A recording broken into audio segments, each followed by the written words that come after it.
All right, Chelsea fans, welcome back to another episode of the London is Blue podcast. As always, here's Brandon, my co-host Nick and Dan. And gentlemen, this is my pacing. There's only two matches left. One more match this week, and then final and Super Sunday. I think I'm more excited for it to be over, if I'm being completely honest with you. Of course. Congrats, Man City. Yeah. Hey, not Arsenal won. Hey, now there it is. Now, can we just say, and I tweeted this the other day, caught a little bit of traction, so I'm shouting myself out mostly, but the fact that in a season where Tottenham and Arsenal were fighting it out and they're, doing their thing, and that they both capitulated so hilariously at the end. Spurs were like, 3 or 4 spots ahead of us after being in 4th for most of the year. This has been absolutely heartwarming as a Chelsea fan. And while we are not very good, the fact that in their greatest season in 20 years, Arsenal still won as many trophies as we did, 2 thumbs up on it. So once they got into first place, there was only 1 week until they blew it in the last 4 that they weren't in first. So they were 93% of the season they were in first. By week 3, they were in first and rode it, had a blip in week 22 and then rode it again. Which is funny because if you see Man City, they're just the shark lurking underneath the surface the entire time. And then, shark attack. That's just Erling Haaland, actually. That's just, he's just down, but then he's Jaws at the end. Bam. Yeah. So we could talk a lot about that, but unfortunately we're going to have to save it because this is the Chelsea versus Manchester City match review. We're going to be looking at a quick recap of Chelsea's performance in quotation marks against the champions. Look at whose stock is on the rise ahead of the summer window, as we've started to do more recently. And then a roundup of the latest reports on Chelsea, including some rumored destinations for current players. That's right. It's not all about ins. There's a lot of outs this summer. So to kick it off, as we always do, Dan, temp check of the people, the 3-word match review. Yeah, Ringo with Haaland didn't score. That's right. Did not score against Chelsea this season. So if you want to talk about one positive stat of note, that's a good one because he scored a lot and a lot against multiple teams. Grizz with the We Watch City TV. It did feel like that at times. Michael with the blah, blay, bah in terms of ways to describe the match, which feels about right. Yeah. Alan with the beaten by substitutes, and Fitz with Franks for the memories. Thanks for memories. Thanks for the memories. Blah, blah, blah, blah. There you go. Follow-up point in your face, Brandon. Take that. I will. I'm going to take it and avoid it and continue to move. I said, you're welcome, City. That's right. We really, really rolled over on this one for you. So you're welcome. Nick, what about you? We there yet? Almost. Question mark? Dad, are we there yet? Almost. Very close, Dan. Lastly, catered the coronation, because you don't really remember caterers on the day. You don't remember the individual caterer. We were just there as the backdrop for City celebrations, and we didn't mess it up for him. So they had a great day. Surprised they didn't wear the tuxes, Dan. That would have been a nice, little serving tray. That would have been. Well, Simon Johnson did have the tweet that Chelsea were doing the extended guard of honor, which felt absolutely right for the way we were just letting them stride through the middle of the park for large parts of the match. Just clapping the entire time. Yeah. Yeah. What do you say is like 25th minute and Chelsea are still stuck in their guard of honor or something like that. Yeah. Tough. All right. Well, we can go ahead and say a huge thanks to Charles, who joined Patreon and Apple Podcasts, the 5-star reviews of CPT.3 from the US. And again, continuing to drive that 4.9 rating. We're getting close to 3K. Would really love to reach that by the end of the season so that we have something to celebrate, because that's where we're at as Chelsea fans. So if we could unite amongst that, I think that'll bring some joy to people's lives.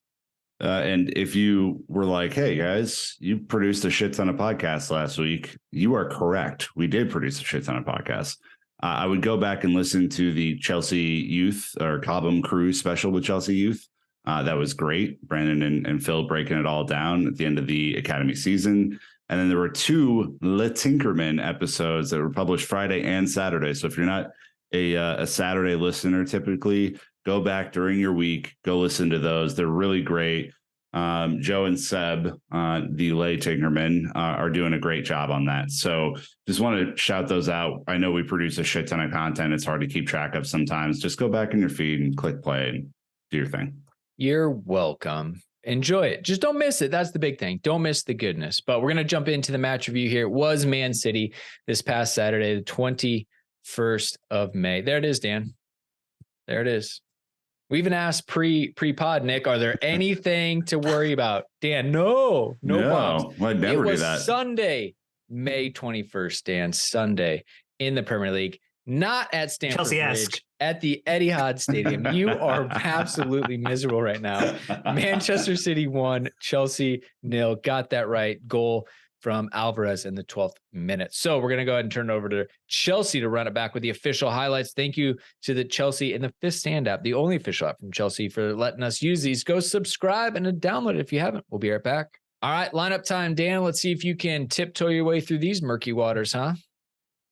Well, look, one game for Edouard Mendy, and then it's Kepa back between the sticks. West Fofana, Thiago Silva, and Trev Chalobah as at back three, with Azpilicueta and Lewis Hall on the wings, Enzo and Ruben Loftus-Cheek along with Conor Gallagher in the middle, and then it was Kai Havertz and Raheem Sterling up top. You saw Mykhailo Mudryk and Noni Madueke come in the 69th minute, and then you saw a double sub in the 81st minute for Lewis Hall coming out for Kalidou Koulibaly, and then Chukwuemeka making a crazy appearance. Very wild to see him back in the lineup. For Koulibaly. Loftus-Cheek. What? Yeah, that did happen. And then you saw Christian Pulisic came into a Chelsea match. I do believe someone indicated that was not going to happen. He got before the end of the season. 5 minutes. Doesn't matter. Still counts. Dan was looking at me while saying that. Yeah. Congrats, Dan. You really nailed it. You feel good about that, do you? I feel great. Yeah, well, okay. We'll talk about Lampard's comments after the match. So we had a couple of those players. But overall, I actually think, Nick, that sheds more light onto the lineup and maybe the decisions they went to. Again, we're going from back three to back four. Back four to back three. I even talked about it. It's like, oh, look, the team's starting to settle in. Like, Trevo looked good as a right back, a traditional right back. You're right. Now let's make him play left center back today. That'll really keep him on his toes. And like, he's never played with Lewis Hall before. It's just like the end of the season is just really starting to like hurt. It's painful. Brain. Yeah, it's painful. The guys on NBC were talking, and I could kind of see where they were coming from, although it was a little frustrating between all of the City coronation, Chelsea are horrible talk. They were like, well, do we think that like Frank and Poch are talking behind the scenes about who Poch needs to see play to make a judgment call on and stuff like that? And maybe that is happening. Maybe I'm naive, but it feels secondary to the team just going out and performing.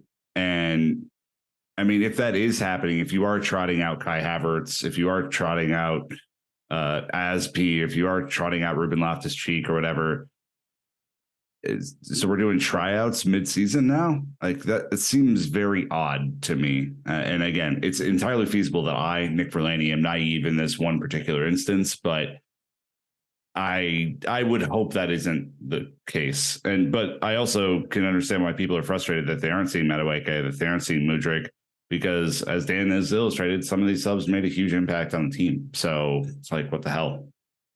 I mean, according to Matt, he doesn't think there are going to be any conversations between those two at this point. And so I think you're okay with that take. How about this? A little bit surprising. We had 1.23 X goals to their 1.09. So is this like NHL where if you get to overtime, you each get a point, but someone still wins? We had 4 more shots on target. We had almost the same amount of total shots. I mean, I don't think this was our worst performance of the year. Do you guys? Like, it was not great, but it wasn't the worst. No, I mean, one team did rotate extremely heavily. And SofaScore has a 3-3-1-3 formation, so that probably was a thing that we hadn't seen before. Like classic Pep. I did look at FootMob, Dan, though, too, and they said 3-2-4-1. Either way, City came out just in a very interesting situation, in a shape, and look, there's some big numbers on the field. 82, Rico Lewis, 80, Cole Palmer. Talking some NFL receiver numbers out there.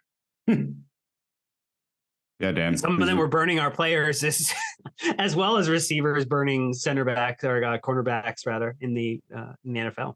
A little tough. One random stat this time not coming from Opta, which it really should just be Opta's placeholder. You found this on Reddit, Dan? I did, yeah. User Time Wave put a comment together saying we haven't scored a single goal against Man City since our Champions League final. I'd heard that too, yeah. Yikes. Look, from a trade-off, we kept it close. Probably the right trade. However, well, yeah, and I would say this too. Like during that time, City has beaten us 1-0 in the league, 1-0 in the league, 2-0 in the League Cup, which we know we rotated like crazy because we had that injury situation. 4-0 in the FA Cup right after the World Cup, and 1-0 in the league. 1-0 in the league. These are not trouncings in the league. They're usually really tight games. And of course, Chelsea under Tuchel were the perfect foil for what Pep and City were doing because we were so tight defensively and we had the right structure to kind of open up space behind their back line. But even since then, it's not as if they're Maurizio Sarri 6-0ing us. Like that's not what's happening here. And I think it's important to put that in context because they are the best team in the world right now. They are going to convincingly win the Champions League final. They're going to beat the absolute snot out of United in the FA Cup final. I don't think there could be any doubt about that. So Lukaku plays the spoiler. 89th minute. Winner! Dan, all right. Enough out of you. But they're the best team in the world. And like if you really look at how they played against us in the league, yes, they rotated everybody because they have other shit to play for and we don't. But like this is not them beating Arsenal 4-0 a few weeks ago. Like, you know, we typically put up a decent fight against them. That's all I'm saying. Yeah, the photo of the City bench today was pretty funny. Yeah, you kind of like, but you knew that was going to happen, right? So that's why I didn't captain Erling Haaland in fantasy Premier League. Duh. No, that's the right that they've earned. 100%. They still have 2 cup finals to play for. We have fuck all to play for. Yeah. Like and this is Guardiola to a max being like, okay, I'm going to have you rotate because my stars are saving themselves and understandable. So I'm going to say, hey, Rico Lewis, go show me you're going to stay on the team. Go show me you can play at this level. Go show me that you're going to fight for the badge. All those things. Like this just played into his hand. And obviously we'll get into it here in a second. But yeah, Chelsea didn't. I don't know. We didn't get it across the line. But what were your expectations at this point, ladies and gentlemen? Like that was not our role to play the way the season has gone. So anyways, we're going to take an ad break. When we get back, jump into the first half, see what we can pull out of that one. Thank you to the sponsors. And we'll be right back. Back we are. First half, Chelsea were able to keep City at bay at least 10 minutes, right? And obviously Alvarez got the goal. I wasn't a big fan of that goal. Thought it was pretty soft. Obviously one mistake. And this kind of opened me up into like a bit of a Kepa spiral, Dan. I don't know if we want to go there right away, but a little bit of sloppy from Chelsea. And of course, City being in such good form were clinical and took advantage of it. It was not ideal. None of it was ideal. So we can just get that out of the way. Hard take, Dan. Thanks. Again, I don't know if anyone was coming into this conversation expecting that Chelsea were going to do anything different than just try to hold off and keep them at arm's length as long as possible, because the same problems we've had for the entirety of the season are the same problems we're having in game week 36 for us. It's just the way it is. This team, even with rotation, even in bringing other players in, Nick, just continues to be the same team. They are who we thought they were. Yeah, I mean, look, this was a spacing issue to the extreme, right? You play back 4 for 3 straight matches, and then you revert back to a back 3. Trevo only playing his second match at left center back. Thiago Silva in really bad positioning, if we can just be honest about it. The space between those players, you could have driven a bus through. And it turns out Julian Alvarez is a fucking good player, and that he effortlessly put it past Kepa to put it in the back of the net. I don't blame that one on Kepa. Do I think he should have got a hand to it? Of course, but like the bad deed was already done at that point. Thiago Silva was in really bad positioning, couldn't cut off the pass, and once you put Alvarez in on goal, it's blouses. I mean, that kid is good. I mean, they got him for pennies on the dollar too last summer, and I was like, fuck, like we gotta get better at that sort of buying than we have been. Like we absolutely have to. And you know what? They made us pay for it, and that is football. You know, they were going crazy. I think because they are not the starters, though, like that City press got it was almost non-existent the rest of the match. Like they went really hard at us in the first half, and you know, Lee Dixon was really enjoying piling on via the NBC commentary every time that we would do something not so great. But you know, I think we actually weathered that storm pretty well. Like, you know, you've seen us this year, Dan, when you give up a goal early, the team kind of drops its head and goes into a shell and doesn't fight back. And I actually think we did fight back. I mean, obviously, we'll talk about a couple of big moments coming up here, but you could have seen this team go in a completely opposite direction. I was happy that they didn't for the most part. Well, even the players that were called upon in this game by Pep, Palmer in particular, I think was giving Chelsea a lot of trouble on the right-hand side, particularly with Aspi and Fofana struggling. A couple of unfortunate passes that did not connect with a Chelsea blue. They connected with a City blue, the blue of the sky. It was like it was planned for the day, the type of commentary that we were getting about how perfect it was and how everything was falling for City in this day and in this match. But I think, Brandon, it really wasn't until like the 30th minute or so when we started to kind of find all the right spacing. We were getting our ability to kind of play him further forward. We were finding a couple of opportunities. Sterling had the one shot, you know, in the 33rd minute, constitutes a big chance. Like we worked our way back into it after going down, which from a resiliency standpoint was nice to see. Yeah, I'm for sure. You know, heads didn't drop. Right. I think that was good.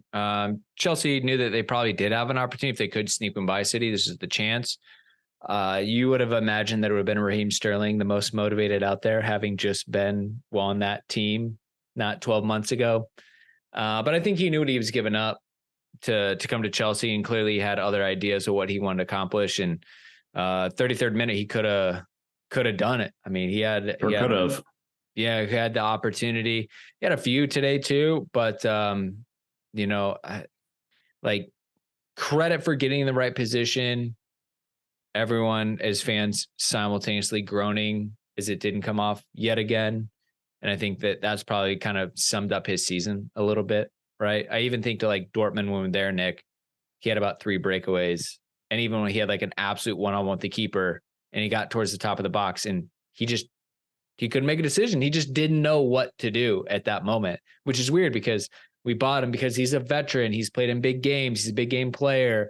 He'll be a leader. And unfortunately, the season's been so shit that it's curbed his superpowers.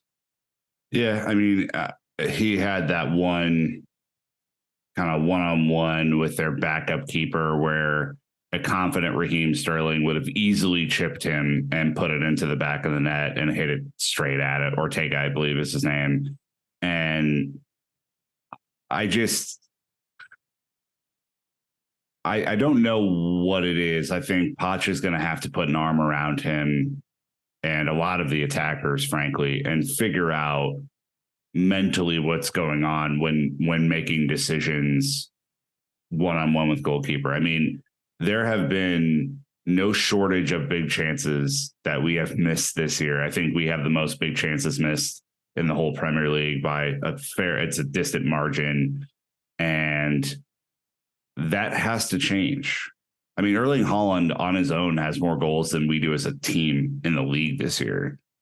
That's just not sustainable. You want to know why we're in fucking 12th. It's that, like, we can't convert chances. We couldn't convert the chance when Connor had it against the post, kind of crashing the back post. Like it's a real problem. And yes, the team has scored goals over the last couple of weeks, but you only get so many of these chances a game, and the good teams bury them. Alvarez buried his. They didn't have a whole lot more, but they won. We have as many goals as Erling Haaland. You're in the right. Premier League. My fault. 36. We're level on goals with Haaland. But Everton, Southampton, Wolves, they're under him on that one. So just, thought I'd point that out. Yeah. I think I'll save the cup of stuff for KSL. I've already kind of been compiling notes and things like that. But my hint into that is if his best season makes me feel like City's backup goalkeeper is better than him based on the day, that's not a good look for him. And so it just makes you wonder how many other people could we potentially have to fill that role, because we've been let down time after time, even though they had a pretty good start to the season. Second half, made some changes, right? Little shake it up a little bit, see what we can do. We had the first save, Mudryk coming in with Madueke in the 69th minute. You're like, yes, attacking pace, Dan, directness, like, let's go. This is aggressive. And, it was for a time. Madueke continued to show some of his flashes, but, neither of them could really get into it. And if you look at the stats, they definitely say our left side was far stronger than our right side throughout the entirety of the match. I don't know if you felt like you could make a difference. I mean, the lazy argument is, well, Aspie's old, Lewis Hall is young. Lewis Hall ran, Aspie didn't. But I felt like Aspie ran, he put in the effort. But I guess it just looked like Lewis Hall was more effective, maybe with like the triangle of Raheem, Ruben, and Lewis. Yeah, that feels right. The combo that Lewis was working with felt like it was doing a little more to try to move the ball forward, to try to get into space. I think, again, it was just the repeat of problem is not getting up into the box. Problem is taking the shot and getting it into the back of the net. And again, I don't know, just give me the first choice goalkeeper. Don't give me a backup anymore. I never want to face the backup because somehow they play exceptionally well on the day. Just continue to find a way to make our lives absolutely frustrating. But I mean, look, Mudryk and Madueke getting minutes makes a lot of sense. They're players who are contracted with the club for a long time. You have to continue to get them opportunities. I mean, there are others like, Gallagher, I thought had a strong day out. I know there's some questions about, well, why didn't Chukwuemeka start? Like, Chukwuemeka's also coming out like cold, and Gallagher has come in, putting in attacking performances today, just where he's at from a standard point is at a higher level of Chukwuemeka. And so I think you have to balance this in some way. And it's like Jenga, 10, 15, 20 moves in, Nick. It's not perfect. It's not super stable, but you do have to take into consideration some of the blocks, and every selection you make means something else has to move around, and you have to add some level of individual who's played at this level before with maybe someone who hasn't had that opportunity, and give them a little bit of shelter. Otherwise you might risk giving them a really rough day out.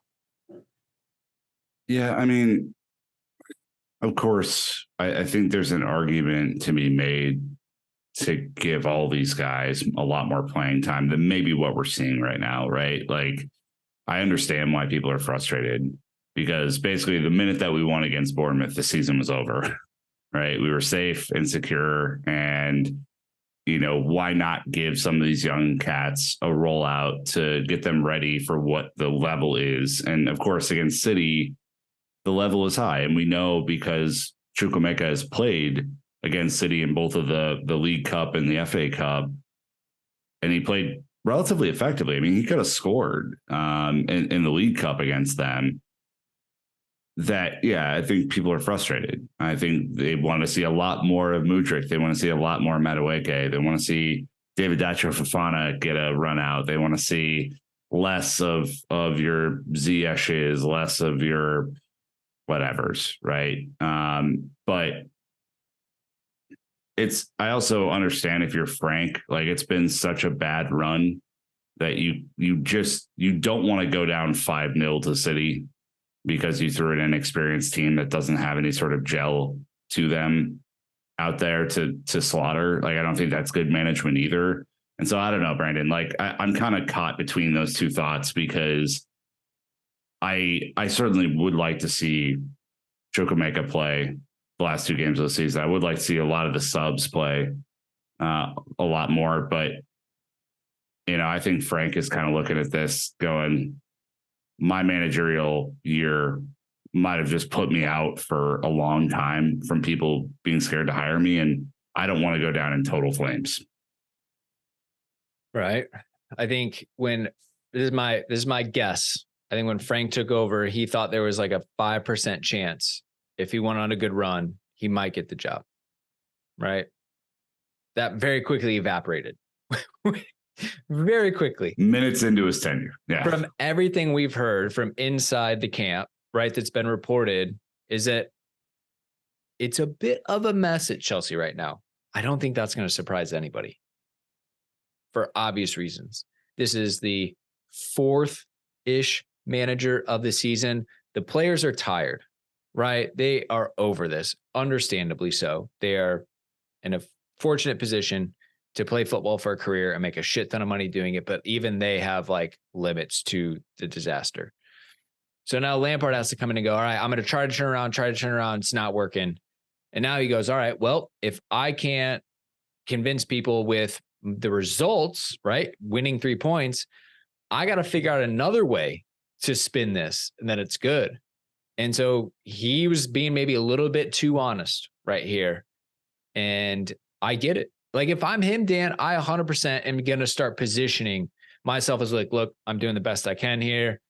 It's obviously a tough situation. I've got ideas, but it's just not the right time to maybe implement some things. So I'm just trying to play it safe and keep the ship afloat at this point. And what that means is Carnes isn't really going to play much, right? I don't know why he got called out, Chukwuemeka perspective, but like Pulisic hasn't played, Body Shield didn't play for a long time, still isn't playing. Like Trevo just recently started playing. He's had a lot of different choices to make, and it's been pretty consistent. My confusion is all of the chops and the changes. I think that's what he's going to need to answer in these interviews, not why did you not play a young player like Chukwuemeka? To me, I think that's not the question he's going to get in his next job interview. Yeah, it seems to me that this came on the back of the news that he didn't get or refuse kind of the call up to stay at Chelsea versus going with the England under 20 squad for their matches. And so I think that's where the question comes from. But it is something where I don't know why we refused the call up, because seemingly I didn't see him getting minutes until the end of before the end or maybe the last match of the season, given the fact you're also trying to see, is Gallagher going to be someone that you keep around next year, or is he going to be one of the players that you sell to offset the books? Like there's a lot of consideration for some of the other players who play today too, not just Chukwuemeka. And so I get Frank's answer, but also like maybe not the right wording when kind of you're talking about it from the lens of the job. I think it would be better maybe to frame it back to the, look, we've got a lot of players that we're trying to get opportunities for. We're going to get as many as we can in the right moments. And, I'm like, that might have avoided people taking criticism with the way that he worded this. Hey, cover your ass policy in full force. It is really getting to the point where nobody can win at this rate, unfortunately. So let's go ahead and wrap the season as quickly as possible. We're going to take our last ad break when we get back. Moving on to Summer Stock Watch. Thank you to the sponsors, and we'll be right back. All right, we got a couple players we want to talk about here, making their case to stay or become more of a crucial part of the team next season. On the rise, we've seen Lewis Hall absolutely come in as expected and do the damn job, right? Ever since we lost Chili B, Cucurella, at this point, you're like, well, what do? Do we play Aspie at left wing back? Do we see if Ruben can do it? Maybe Trevo can. Oh, yeah, we got Lewis Hall, a left-footed center mid in the academy who also twilights as a left wing back. And he's done well, Nick, right? Is he flawless? Yeah. No. Has he been better than most? Yes. Like from an emergency option, he's above average. Definitely. I mean, he's a Premier League player. Let's just flat out say that. He has the technical ability and the drive to make it in the Premier League. I think if Mauricio Pochettino is looking at his tape this season that is a young player that you can work with, because I think he's already at the level. I mean, not only has he played in the Premier League much more than we thought he was going to do, he's played well. I mean, he doesn't get scared taking players on. Of course, he's not a left back or a left wing back, so his defensive positioning can get a little dicey at times. Like, that's something that, whatever. I look past, because the point in the season that we're at and all this other context that we've already thrown in. But as a player, again, very unlucky to score today from left wing back, right? I don't know what it is about our wing backs having better shots on target than our forwards, but here we are. And I think the world of this kid. Like, I can't imagine how difficult it's been for him, Dan, to come in and be a part of this absolute colossal shit show that there has been this year, and to be asked to play a position multiple times that isn't anywhere close to what you grew up playing, and to play it at a Premier League level. This is the third time he's faced City this year, by the way, and I think has acquitted himself relatively well in those games. To me, this is one that I know we're going to have as a conversation point for KSL. And again, I have to iterate, if I'm Mauricio Pochettino, I like a lot of what I'm seeing. It'll be interesting to see when you think about Ian Monson coming back with Lewis Hall there. Can you move on Cucurella potentially during the summer? There are going to be a lot of decisions that we get into from a KSL perspective. And there was the one disallowed goal where it went off of Morris's arm, where Hall really got done. But outside of that, you weren't seeing mistakes happen on his side of the pitch. And in general, like, he was looking to find ways in, looking to advance the ball. And so just in general, happy with the performance, happy with what he did, and happy to see more of him. And we'll figure out where that is next season, whether that's with the Chelsea first team or on loan or some other configuration. Yeah, he needs to be challenged in the full men's game next season, one way or another. And I don't know, depending on what happens with Chilwell and Cucurella, if you keep both, then he needs to find minutes elsewhere. If whatever reason one of those two are not here, brilliant opportunity to deputize. It sounds like Dan was watching Ian Motson's IG live. Yeah, there you go, Dan. Nice. Bored on the weekend, you got to find something to do. Yeah. Just a special shout out for Enzo, just for someone who worked his socks off. I know he got slated on American commentary a little bit. Not really sure why. He's going to be here forever. Tag. What? The price tag will continue to be the reason why he is called out. And that's just the situation. Well, lazy punditry does not win awards. Ruben Loftus-Cheek. I don't know. Like, great for him. Is it a little bit too late? Is it not consistent enough? Seems to have been pretty healthy this season for the most part, which is good. We know he can go box to box. At some points, Nick, he was running past Man City midfielders. Like, he was able to break lines on the dribble. And so I don't know. This is now the 7th season running that we don't know what to do with Ruben Loftus-Cheek. I mean, like, let's just put it out there. The reports are that he's going to sign for Milan in the summer. And AC. Yeah, AC Milan. Yeah, Milan. Inter is Inter, right? But I think what this performance made me feel like is nostalgic for his 2019 form, when he got a real run that spring under Sarri on that left-hand side, was able to drive the ball forward, was able to make a lot of plays out of that position. I think looked pretty solid defensively. And this is a player that I know that there are a lot of split opinions on, and rightfully so. He's not always been consistent, and he's certainly not been healthy. And I wouldn't call him a defensive wizard, but you can have all that as an argument. And I will take his driving of the ball ability. Like, his driving ability is better than anyone else in the team for me.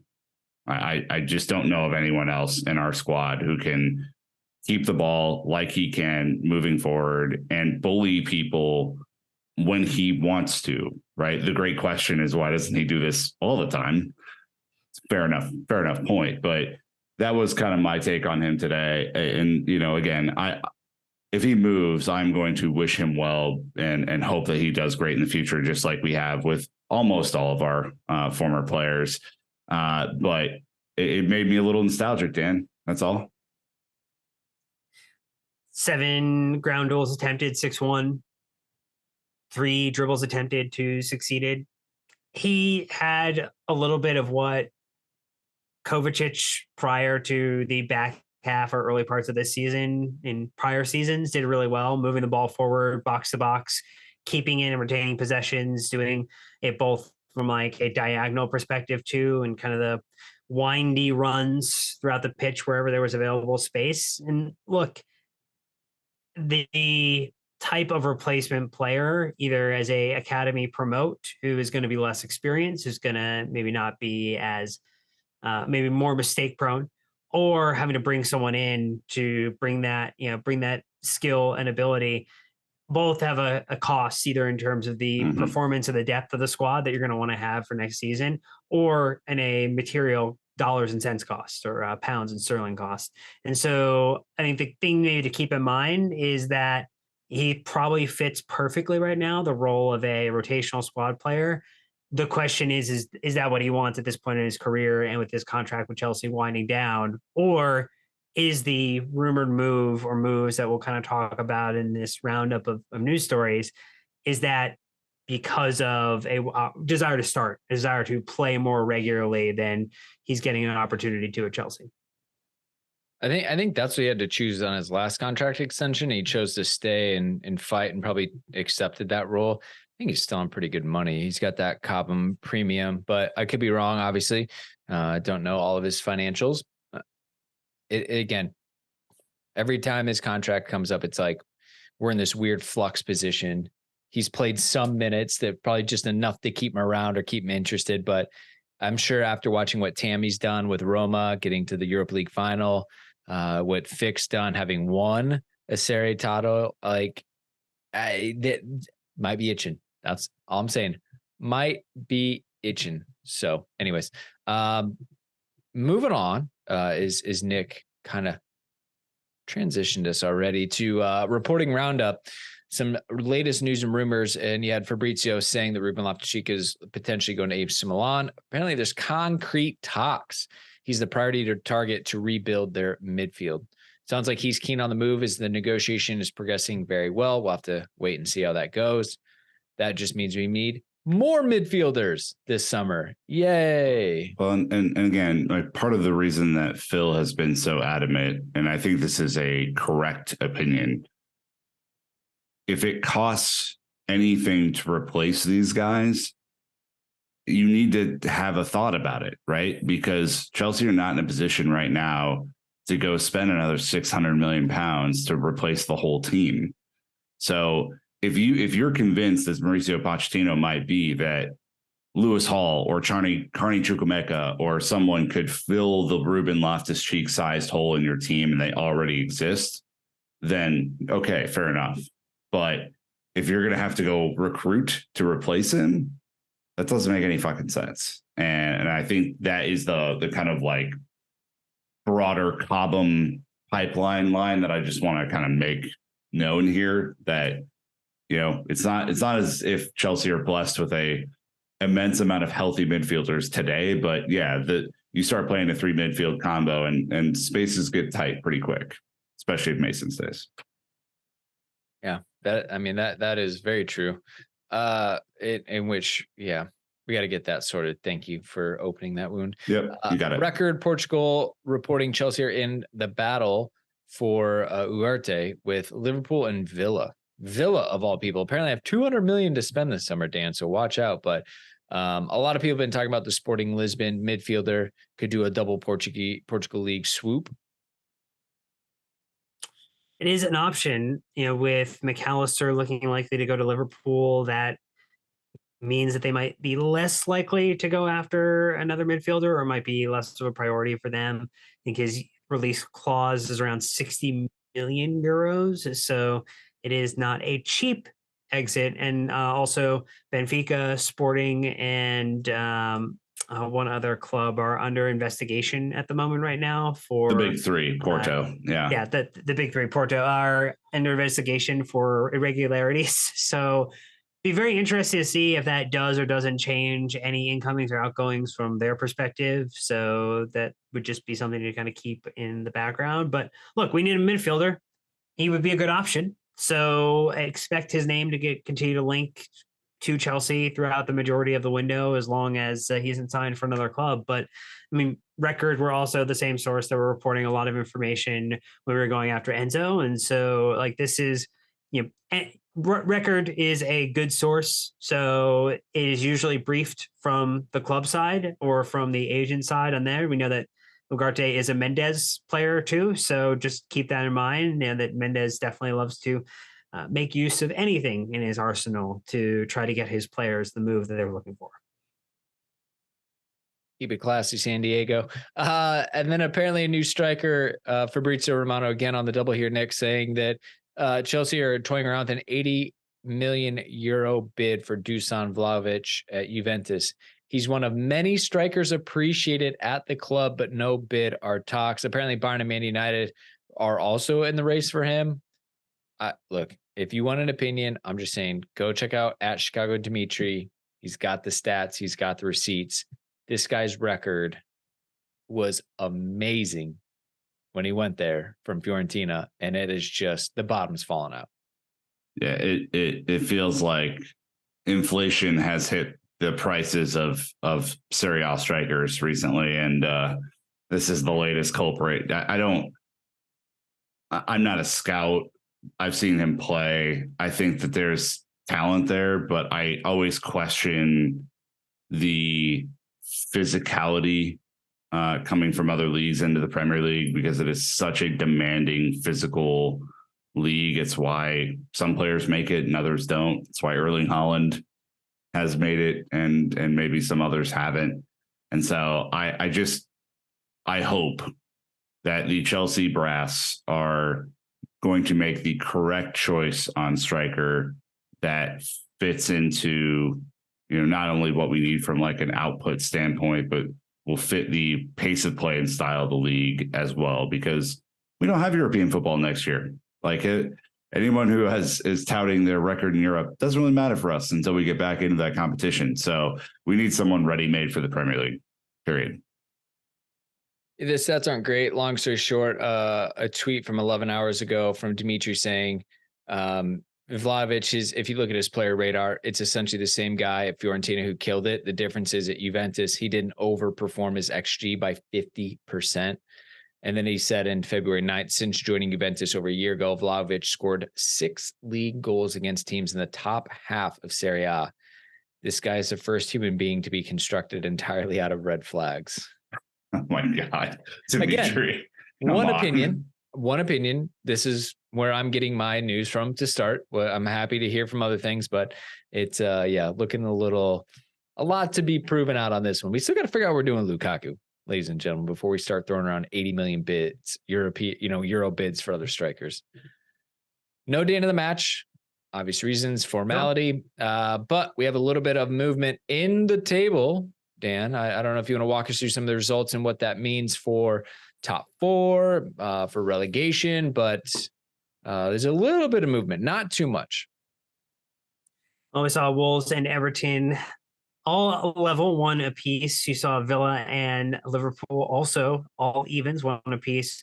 Man United beating Bournemouth 1-0. Forest beating Arsenal 1-0, securing safety and making sure that Arsenal do not finish as title elect champions, whatever we want to call it, whatever we want to frame it. They didn't do it. They didn't get the job done. It's great.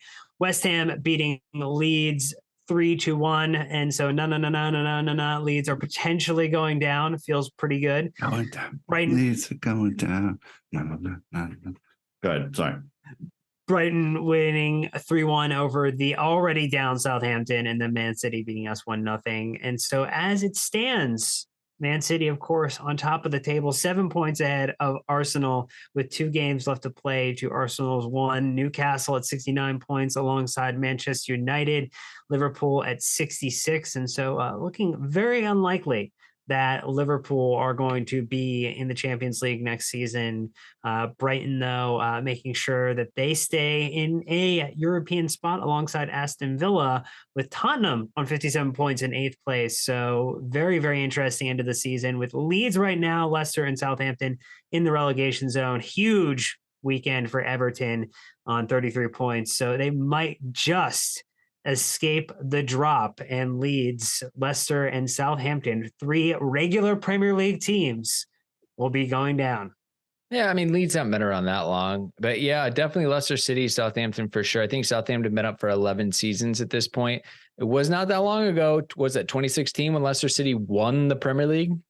Like 7 seasons ago, and now they're getting relegated, which is wild. Leicester, they're in a tough spot here. Like they're 2 matches to play. Yeah, but they've only won 1 of their last 5, drawing 2 as well. Yeah, no bueno. I was happy that Forest were able to stay up. I think most people around the league will sing the praises of Cooper, their manager, and again, them beating Arsenal to stay up is just a magic touch for us. So really cool stuff, and glad we were able to give them 2 of their points this season. Yeah, Leicester take on Newcastle, I think, Monday. And again, Newcastle need the points to just put it away, be done with it. So we'll see what they do. Only like weird amalgamation situation might be, Dan, whereas if Man United somehow lose to us and lose the last game of the season and they're level on points and Liverpool win, Liverpool are up big on goal difference. And that would be a hilarious way for Manchester United to drop out of the Champions League. But otherwise, you got Liverpool, Brighton in Europa, and Villa in conference as it stands. So a lot to still play for the season. Not for us, though. But, everybody else around us. So anyways, we're going to wrap there. Check your content. We got a lot going on this week, don't we? Don't we, Nick? Lots going on this week. A NAS special. It's about time. Yeah, we're talking to good old friend is Arkansas again, because that's what we do. We missed him on the show. We have 2 CFC Central specials coming up this week. And of course, we'll be reviewing the United match, which is happening on Thursday for your Friday morning. And then we're into the last week of the season after we play Newcastle at home. We'll have the Newcastle match review. We'll do our season in review episodes. We'll have a Matt Law special. And then good old friends Rick Glanville and Gary Barone are coming back for their first famous CFC famous CFC special. So it's going to be a packed summer for them. Really excited. We have 8 episodes in a row coming out as Chelsea head into the summer tour. So it's going to be a fun June and July there. So look, 10 pods, 2 weeks. That's what we got. I don't know what else you can want from us. Come on. That's what we have to offer. We hope you sure appreciate it. We're putting in the work, trying to get this season turned around as best we can. But anyways, that's going to wrap us up. Check us out on YouTube. Check us out on social media, all the fun stuff. And if you haven't left a 5-star review and you're still listening, well, you might as well do it. We'd appreciate you big time. So anyways, until next time, Chelsea fans, you know what to do. Keep the blue flag flying high.